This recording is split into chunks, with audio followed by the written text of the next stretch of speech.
Let's start with some international news first, where Mumbai terror attack mastermind Hafiz Saeed's Jamaat-ud-Dawa will be contesting the 25th July general elections in Pakistan on the platform of Allahu Akbar Tehreek, as the group's Milli Muslim League is yet to be registered as a recognized political party by the Election Commission in Pakistan.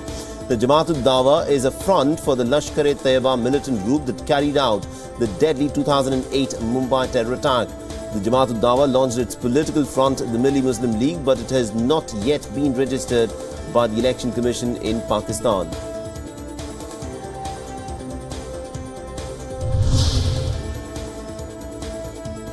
Now, Cuba's National Assembly named former President Raul Castro to head the commission charged with carrying out changes to the constitution that will provide legal backing to the island's economic and social opening.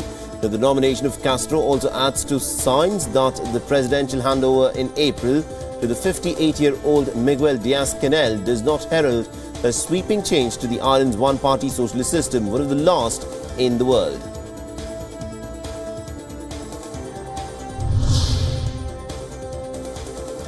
Now, the People's Armed Police in Yueyang City of central China's Hunan province carried out an anti-terror drill on the Dongting Lake in the province recently. The officers from the Yueyang detachment under the Hunan People's Armed Police Corps conducted a scenario in which about 4 terrorists with weapons of mass destruction hijacked a sightseeing ship in an attempt to blackmail the government.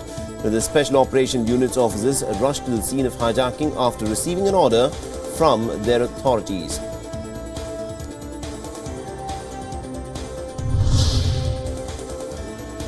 Now, thousands of people attended the funeral in Gaza for the Palestinian nurse Razan al-Najjar, who was killed during protests along the Gaza border.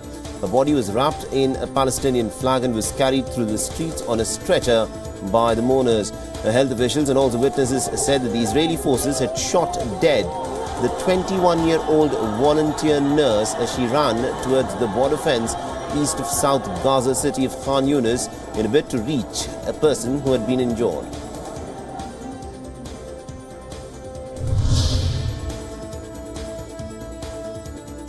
Now, Israeli air bombers carried out almost about 10 airstrikes against Hamas targets in the Gaza Strip. The strikes were in retaliation reportedly for the mortars that were fired towards the southern Israeli communities earlier on Saturday evening, including attempts to damage the security border fence and use burning kites to set fields on fire within Israel.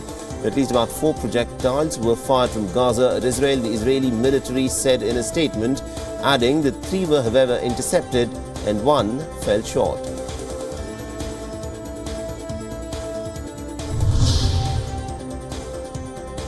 At least about 16 people were injured when opposition demonstrators clashed with the police at a banned political rally in Bamako just 2 months ahead of Mali's presidential elections.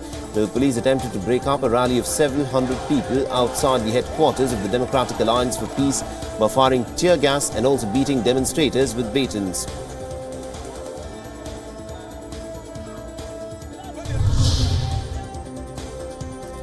Now, Abdel Fattah al-Sisi has been sworn in for a second term as the Egyptian president after a landslide victory in the election that was held in the month of March, in which all serious opponents had withdrawn.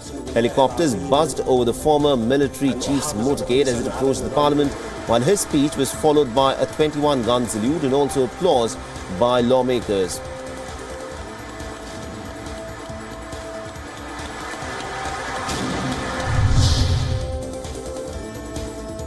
The Syrian government wants to recapture the insurgent territory in the southwest through a settlement in which fighters accept state rule or leave. Now, the Syrian foreign minister has said that the United States must withdraw from the TANF base in the southeast. He's also added that Damascus is not engaged in talks about the south and any agreements over that region must include the pullout of the US forces.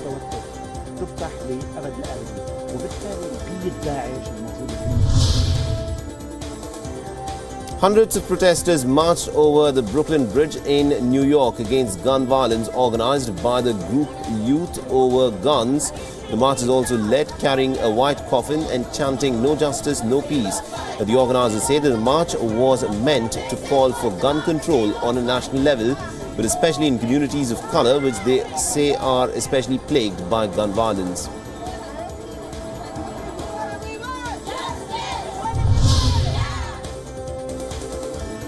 The thousands of Jordanians continue to protest near the Prime Ministry in Amman against the new income tax law and also call for the resignation of the government as Jordanians try to approach the Prime Minister's office. Forces pushed protesters and also targeted them with tear gas during a meeting with trade union leaders and lawmakers.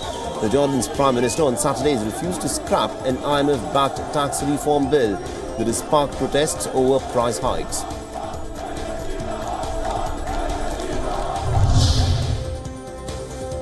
A senior Conservative peer has written to Theresa May backing calls for an inquiry into Islamophobia within the party. The Lord Sheikh, who served as an advisor to David Cameron, has called on May to look into the issue, describing it as a matter of grave concern to the many Muslim members and also supporters of the party.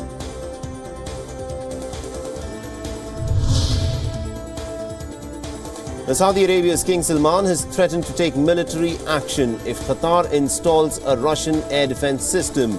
Saudi Arabia, Egypt, Bahrain and also the United Arab Emirates had severed diplomatic and economic ties with Qatar last year, accusing Doha of supporting terrorism, which it denies. Qatar and Russia have signed an agreement on military and technical cooperation last year.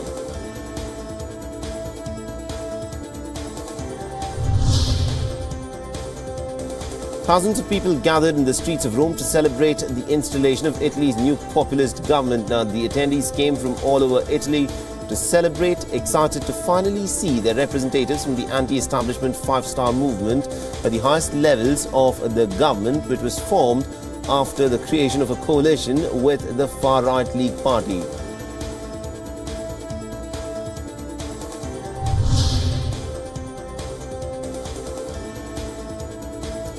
Economy Professor Giovanni Tria has been sworn in as Italy's new finance minister. Tria was chosen after Eurosceptic economist Paolo Savona previously had proposed for the job, but the ruling coalition had been rejected by President Sergio Mattarella over his criticism of Europe. Now, Tria, who teaches at Rome's Tor Vergata University, is a little-known figure, and a vote of confidence on the new government in the upper and the lower house will take place next week.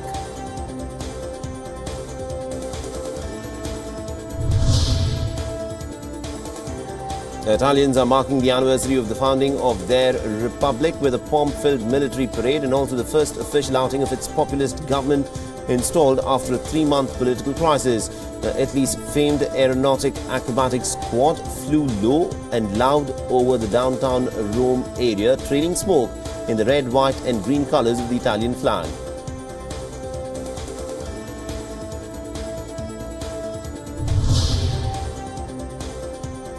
Al-Qaeda in the Arabian Peninsula has warned Saudi Arabia's reformist Crown Prince Mohammed bin Salman over his sinful projects. The jihadist group has said that bin Salman has replaced mosques with movie theatres.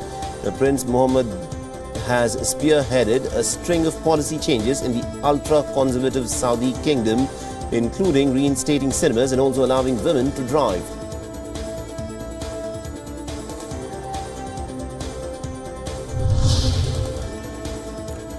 Myanmar has reportedly said that it is willing to take back all 800,000 Rohingya Muslim refugees who had to flee to Bangladesh if they were to volunteer to return.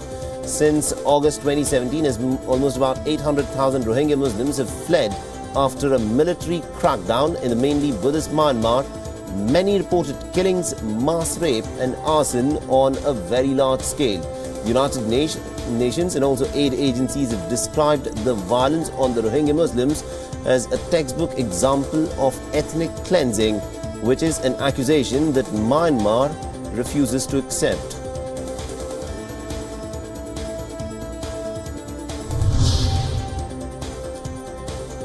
The tens of thousands of conservative opposition supporters protested outside Macedonia's main government building, demanding early elections. The Conservative Party, which governed in 2006 till 2017, has called for the demonstrations, saying that the left-wing government has taken apocalyptic moves during its year in power.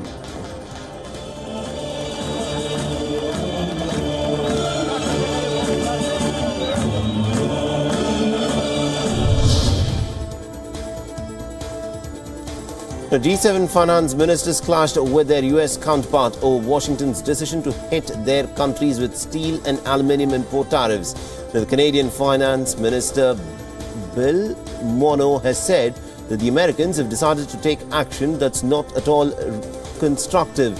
He also went on to state that America's move is actually destructive to Canada's ability to get things done around tariffs on steel and aluminium. The G7 is a group which consists of Canada, France, Germany, Italy, Japan and the United Kingdom and also the United States.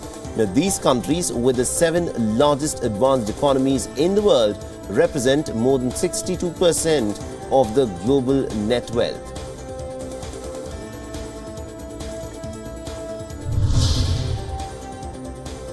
A 12-year-old boy stuck in a very narrow gap between 2 buildings was lifted to safety within 8 minutes by firefighters and the police officers in the Yibin city of southwest China's Sichuan province. The boy was found outside the burglar-proof railings on the 3rd floor of a building. When the rescue team arrived, they immediately caught the boy's arm. Then the firefighters used forcible entry tools to remove the railings to pull the boy up inside.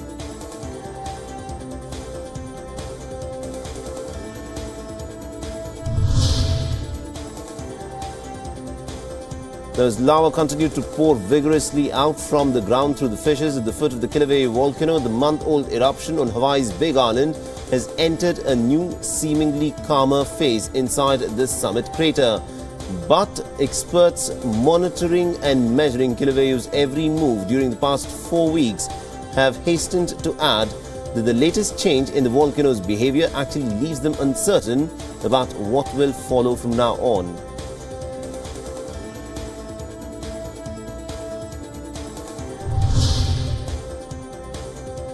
A wildfire stoked by low humidity and also high temperatures raged in northern New Mexico, forcing residents in a remote community to flee from their homes. The fire in Colfax County, New Mexico was hardly contained after it doubled in size to more than almost about 16,000 acres on Friday near Cimarron town. The fire burned about 14 outbuildings at a nearby Boy Scout ranch where staff had been evacuated. No scouts were at the camp.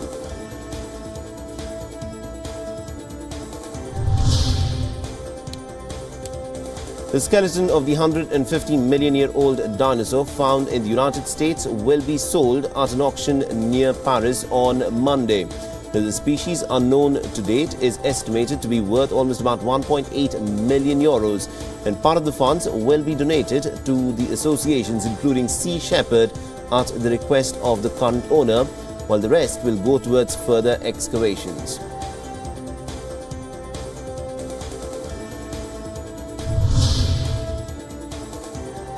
Responding to the remarks regarding the Taiwan issue made by US Secretary of Defense James Mattis at a discussion session of the ongoing 17th Shangri-La Dialogue, P. Lei, the Vice President of the Academy of Military Science of the Chinese People's Liberation Army, has reiterated that the government of the People's Republic of China is the sole legitimate government that represents China in its entirety.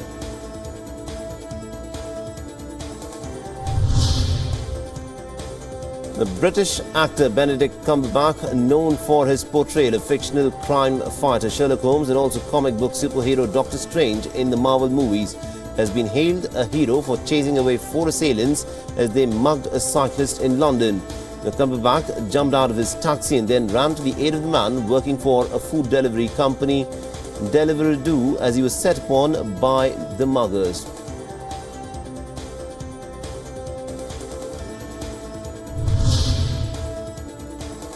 Now, after facing tremendous pressure both from the public and also its employees, tech giant Google has decided not to renew its controversial project Maven, which reportedly helped America's Pentagon use artificial intelligence for drone strikes. The project had sparked anger amongst Google employees who protested the move, fearing that artificial intelligence could be used for lethal purposes.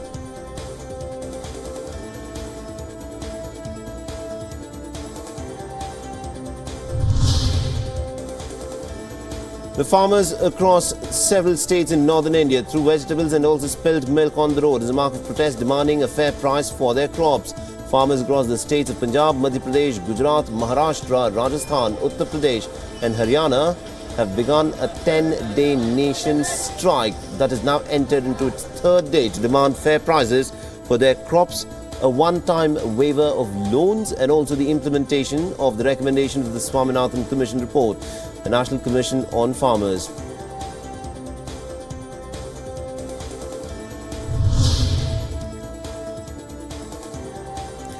At least about 3 security personnel and a civilian were injured in India's northern Srinagar city after militants hurled a grenade at a patrol party of Central Reserve Police Force. The injured have been taken to a hospital and are presently undergoing treatment, and the area has been cordoned off.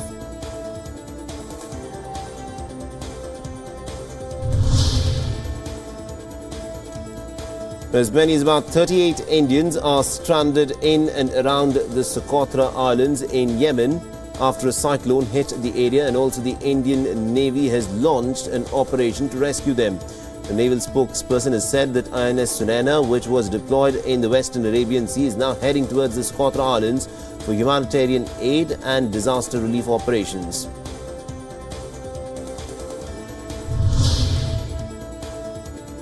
The pre-monsoon showers lashed Mumbai last evening with strong winds and also reached the surrounding areas. According to the officials, 3 people have died due to electrocution, and the rains have also put a hold on the airline services at the Chhatrapati Shivaji Maharaj International Airport, where the arrivals and departures have hit domestic, international and also cargo flights.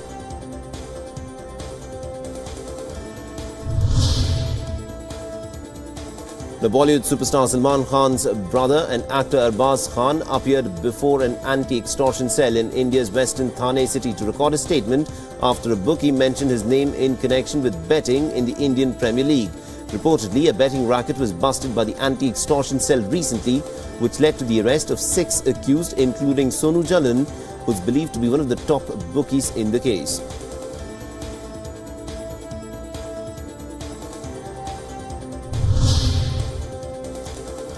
The oil marketing companies in India have reduced prices for petrol and diesel for the 4th straight day, but it is by a margin of 9 paise for petrol, which now costs about 78 rupees and 20 paise per litre in New Delhi, while in Mumbai it still costs about 86 rupees and 1 paise per litre.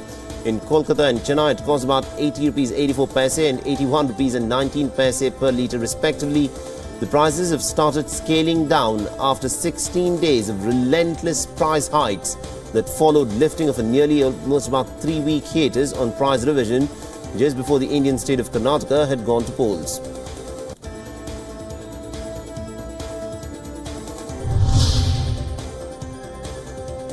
The residents of India's famed hill town of Shimla city have blocked a road in protest over the acute water crisis that has been plaguing their town for several weeks now. Angry residents have complained that they have not been receiving water for almost about more than a week, while the local governing bodies in the water-scarce town have supplied water tankers. State Chief Jairam Thakur has cited reduced rain and snowfall as the primary reason for the scarcity.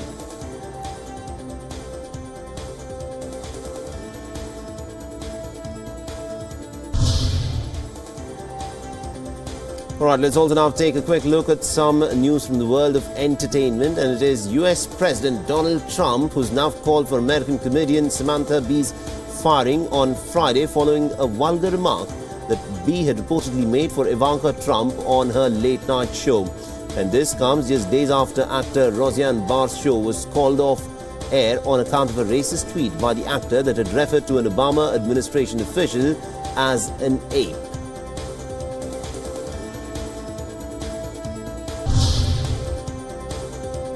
The Hollywood filmmaker Brian De Palma is all set to return to the horror film genre with a Harvey Weinstein-inspired horror film. In a recent interview to a French publication, the filmmaker has said, and I quote, "I'm writing a film about this scandal. My character won't be named Harvey Weinstein, but it will be a horror film with a sexual aggressor, and it will take place in the film industry."